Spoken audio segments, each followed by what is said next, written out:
Elia berhadapan dengan Ahab dan ratusan musuh Tuhan. Ahab menuding Elia sebagai pembawa masalah. Hujan tidak turun dan ada penderitaan. Penderitaan apa? Ahab bahkan tidak peduli dengan rakyatnya. Pada waktu rakyatnya kekurangan makanan, yang ia pikirkan adalah mencari makan untuk kudanya. Ia hanya memperdulikan reputasinya. Ia malu jika kalah, ia menjadi marah kepada Elia. Marah itu harusnya mengekspresikan hati Tuhan. Ada marah yang berdosa dan tidak berdosa. Maka di dalam kitab suci dikatakan bahwa jikalau engkau marah, jangan sampai engkau berdosa. Ayat ini mengindikasikan bahwa jika kita marah, kita bisa berdosa, tetapi juga bisa tidak berdosa.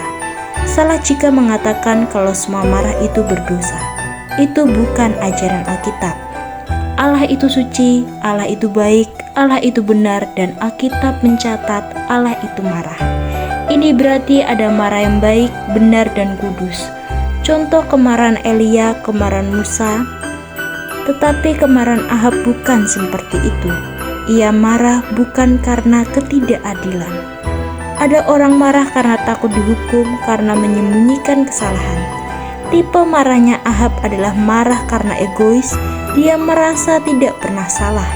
Ia merasa semuanya adalah kesalahan orang lain dan menuding Elia. Elia tidak mau mengikuti dramanya Ahab.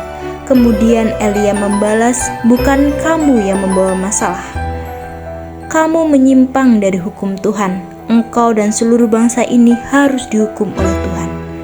Peristiwa Elia melawan Nabi Baal terjadi di Gunung Karmel di daerah utara Israel. Kalau kita pergi ke Karmel, maka kita bisa melihat pemandangan yang begitu luas karena Karmel kira-kira 1.500 di atas permukaan laut. Kalau pergi ke Karmel sekarang, di situ ada sebuah kapel yang didirikan oleh Ordo Karmelit. Di depan kapel itu ada patung Elia sedang membawa pedang menginjak kepala dari musuh-musuh Tuhan. Biara itu disebut Deir al-Bukrahka. Saya ingat kami pernah meminjam kapel tersebut untuk ibadah. Waktu saya berkhotbah di sana, pintu dibuka, persis di depannya terlihat patung Elia sedang membawa pedang. Orang-orang Israel dicatat oleh Elia sebagai orang-orang yang mendua hati. Mereka timpang. Tuhan iya, berhala iya. Ingat di dalam kitab Ulangan, "Kasihilah Tuhan Allahmu dengan segenap hatimu, dengan segenap jiwamu dan segenap akal budimu." Mencintai Tuhan total, tetapi Israel tidak mau. Saat Elia memerintahkan untuk memilih Tuhan atau berhala, mereka diam, tidak ada jawaban, mereka ragu. Dulu mereka sudah diperingatkan oleh Yosua. Orang Israel berjanji untuk menyembah Tuhan. Bertahun-tahun kemudian mereka lupa dan mendua. Elia mewakili Tuhan berhadapan dengan nabi palsu. Elia memanggil mereka untuk membandingkan dua macam ibadah. Ibadah yang diinisiasi oleh Tuhan dan ibadah palsu daripada berhala. Mereka menari-nari, bercingkak-cingkak, tetapi tidak ada yang menjawab. Elia mau menunjukkan kesia-siaan mereka. Mereka kira bisa mendapatkan sesuatu dari apa yang mereka puja, tetapi akhirnya mendapatkan kekosongan karena Allah mereka adalah Allah yang tidak menjawab. Tuhan yang tidak ada, ibadah yang kosong. Kemudian Elia memanggil mereka untuk mendekat, mengingatkan kita saat Tuhan memanggil, "Datanglah engkau yang letih lesu dan berbeban-berat, aku akan memberikan Sabat kepada engkau."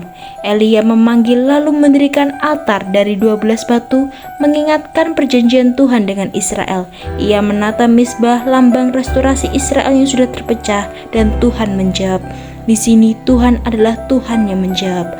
Orang-orang tidak menjawab, dewa-dewa mereka diam tidak menjawab, tetapi Tuhan menjawab. Tuhan terlebih dahulu berbicara kepada mereka, sehingga orang Israel bisa menjawab Tuhan. Persembahan sudah ada, mezbah sudah disiapkan. Mereka menanti api dari Tuhan. Mereka menantikan kebangkitan rohani, tapi apinya tidak boleh dari manusia ini. Ini yang diajarkan oleh kitab suci. Pada zaman ini, apa yang bisa membuat orang-orang bertobat? Anak-anak Elia menjadi sangat penting karena Elia menjadi penutup kitab suci perjanjian lama.